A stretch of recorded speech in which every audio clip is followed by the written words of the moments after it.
ನಮಸ್ಕಾರ big breaking ನ್ಯೂಸ್ಗೆ ಸ್ವಾಗತ. ನಾನು ಪೃಥ್ವಿರಾಜ್ ಹಾರನಹಳ್ಳಿ. ದೆಹಲಿಯಲ್ಲಿ ಕುರ್ಚಿ ಮಿರ್ಚಿ, ಯಾರು ಇನ್ ಯಾರು ಔಟ್. ಸಿಗುತ್ತಾ ಗ್ರೀನ್ ಸಿಗ್ನಲ್? ಡಿಸಿಎಂ ಯಾರಾಗ್ತಾರೆ? ಸಂಪುಟ ಸರ್ಕಸ್.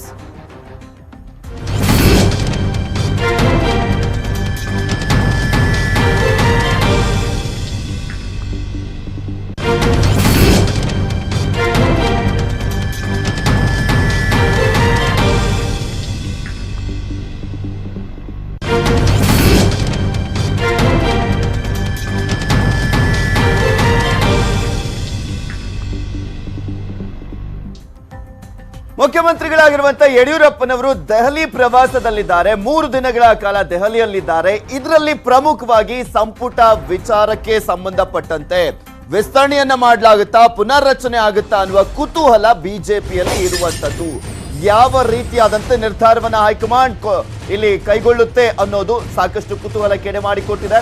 ಅಧಿವೇಶನಕ್ಕೂ ಮುನ್ನ ಸಂಪುಟ ವಿಸ್ತರಣೆ ಆಗುತ್ತಾ, ಭಾನುವಾರವೇ ಹೊಸ ಸಚಿವರ ಪದಗ್ರಹಣ ಆಗುತ್ತಾ ಅನ್ನೋದನ್ನ ಕಾದು ನೋಡ್ಬೇಕಾಗಿದೆ. ಸಂಪುಟ ಸರ್ಕಸ್ ನಲ್ಲಿ ಸಿಎಂ ಮಾಡಿದಂತ ಪ್ಲಾನ್ ಏನು ಅನ್ನೋದನ್ನ ನಾವು ತೋರಿಸ್ತೀವಿ. ಸಿಎಂ 2 ಪ್ಲಾನ್ ಅನ್ನ ಮಾಡಿಕೊಂಡಿದ್ದಾರೆ. ಸಚಿವ ಸಂಪುಟ ಪುನರ್ರಚನೆಗೆ ಸಿಎಂ ಬಿಎಸ್ವೈ ಅವರು ಪ್ರಯತ್ನವನ್ನ ಮಾಡ್ತಾ ಇರುವಂತದ್ದು.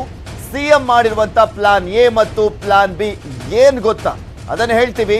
ಯಾವ ರೀತಿಯಾದಂತ ಸ್ಟ್ರಾಟಜಿಯನ್ನ ರೂಪಿಸಿದ್ದಾರೆ ಯಡಿಯೂರಪ್ಪನವರು.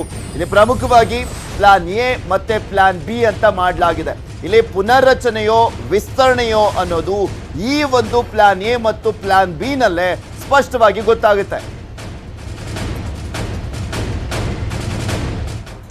ಸಂಪುಟ ಸಂಬಂಧ ಸಿಎಂ ಬಿಎಸ್ ಯಡಿಯೂರಪ್ಪನವರು ಡಬಲ್ ಪ್ಲಾನ್ ಅನ್ನ ಮಾಡಿದ್ದಾರೆ. ಪ್ಲಾನ್ ಎ ನಲ್ಲಿ ಸಂಪುಟ ಪುನರ್ರಚನೆಯ ಬ್ಲೂ ಪ್ರಿಂಟ್ ಅನ್ನ ರೆಡಿ ಮಾಡಿಕೊಂಡಿದ್ದಾರೆ. ಪ್ಲಾನ್ ಬಿ ನಲ್ಲಿ ಕ್ಯಾಬಿನೆಟ್ ವಿಸ್ತರಣೆಯ ಬ್ಲೂ ಪ್ರಿಂಟ್ ಅನ್ನ ಮಾಡಿರುವಂತದ್ದು. ಇಲ್ಲಿ ಹೈಕಮಾಂಡ್ ಯಾವುದಕ್ಕೆ ಒಪ್ಪಿಗೆ ಕೊಡುತ್ತೆ ಅದನ್ನ ಅವರು ಜಾರಿ ಮಾಡಲಿಕ್ಕೆ ರೆಡಿ ಮಾಡ್ಕೊಂಡಿದ್ದಾರೆ. ಸೊ ಹೀಗಾಗಿನೇ ಪ್ಲಾನ್ ಎ ಮತ್ತೆ ಪ್ಲಾನ್ ಬಿ ಅನ್ನ ಮಾಡ್ಕೊಂಡಿದ್ದಾರೆ. ಪ್ಲಾನ್ ಎ ಅಂತ ಓಕೆ ಕೊಟ್ರೆ ಹೈಕಮಾಂಡ್, ಅದಕ್ಕೆ ಈಗ ಆಲ್ರೆಡಿ ರೆಡಿ ಮಾಡ್ಕೊಂಡಿದ್ದಾರೆ ಲಿಸ್ಟ್ ಅನ್ನ. ಇಲ್ಲ ಸಂಪುಟ ಪುನರ್ರಚನೆ ಬೇಡ, ಬರೀ ವಿಸ್ತರಣೆ ಮಾಡಿ ಸದ್ಯಕ್ಕೆ ಅಂತ ಹೇಳಿದ್ರೆ ಅದಕ್ಕೂ ಒಂದು ಲಿಸ್ಟ್ ಅನ್ನ ರೆಡಿ ಮಾಡ್ಕೊಂಡಿದ್ದಾರೆ. ಪ್ಲಾನ್ ಎ ನಲ್ಲಿ 4 ಸಚಿವರಿಗೆ ಕೋಕ್ ನೀಡುವಂತ ಸಾಧ್ಯತೆ ಇದೆ. ಸಿಎಂ ಬಳಿ ಕೈ ಬಿಡಬೇಕಾದಂತ 4 ಸಚಿವರ ಪಟ್ಟಿ ಇದೆ. ಯಾರನ್ನ ಸಂಪುಟದಿಂದ ಕೋಕ್ ಕೊಡಬೇಕು ಅನ್ನುವಂತ ಲಿಸ್ಟ್ ಅನ್ನ ಕೂಡ ಮಾಡ್ಕೊಂಡಿದ್ದಾರೆ ಯಡಿಯೂರಪ್ಪನವರು. ಹೈಕಮಾಂಡ್ಗೆ ಪ್ಲಾನ್ ಎ ಪಟ್ಟಿಯನ್ನ ಕೊಡ್ತಾರೆ ಸಿಎಂ ಯಡಿಯೂರಪ್ಪನವರು. ಫಸ್ಟ್ ಇದಕ್ಕೆ ನೋಡಿ ಪುನರ್ರಚನೆ ಮಾಡೋಣ ಅನ್ಕೊಂಡಿದ್ವಿ. ಈ ರೀತಿಯಾಗಿ ಮಾಡಿದ್ರೆ ಯಾರಿಗೂ ಕೂಡ ಅಸಮಾಧಾನ ಇರೋದಿಲ್ಲ ಅನ್ನುವ ರೀತಿಯಲ್ಲಿ ಅವರು ಒಪ್ಪಿಸುವಂತ ಸಾಧ್ಯತೆ ಇದೆ. BL ಸಂತೋಷ್ಗೆ ಕೊಟ್ಟಿದ್ದಾರೆ ಪ್ಲಾನ್ ಎ ಪಟ್ಟಿಯನ್ನ. ಪ್ಲಾನ್ ಎ ನಲ್ಲಿ 4 ಔಟ್ ಆಗುವಂತ ಸಾಧ್ಯತೆ ಇದೆ. ಆ 4 ಯಾರು ಅನ್ನೋದನ್ನ ಕೂಡ ನಿಮ್ಮ ಮುಂದೆ ಇಡ್ತಾ ಇದೀವಿ. ಗಣಿ ಸಚಿವರಾಗಿರುವಂತ CC ಪಾಟೀಲ್ ಅವರು, ಮತ್ತೊಂದ್ ಕಡೆ ಪಶುಸಂಗೋಪನಾ ಸಚಿವರಾಗಿರುವಂತ ಪ್ರಭು ಚೌಹಾಣ್ ಅವರು, ಇವರ ಜೊತೆಗೆ ಇನ್ನುಳಿದಂತ ಇಬ್ಬರು ಯಾರು ಅಂತ ನೋಡೋದಾದ್ರೆ ಶಶಿಕಲಾ ಜೊಲ್ಲೆ, ಮಹಿಳಾ ಮತ್ತು ಮಕ್ಕಳ ಕಲ್ಯಾಣ ಸಚಿವೆ, ಹಾಗೆ ಮುಜರಾಯಿ ಸಚಿವರಾಗಿರುವಂತ ಕೋಟಾ ಶ್ರೀನಿವಾಸ್ ಪೂಜಾರಿ ಅವರು. ಈ ಒಂದು ಸರ್ಕಾರದಲ್ಲಿ ಉಳಿದಿರುವಂತ ಏಕೈಕ ಮಹಿಳಾ ಸಚಿವೆ ಅಂದ್ರೆ ಅದು ಶಶಿಕಲಾ ಜೊಲ್ಲೆ ಅವರು.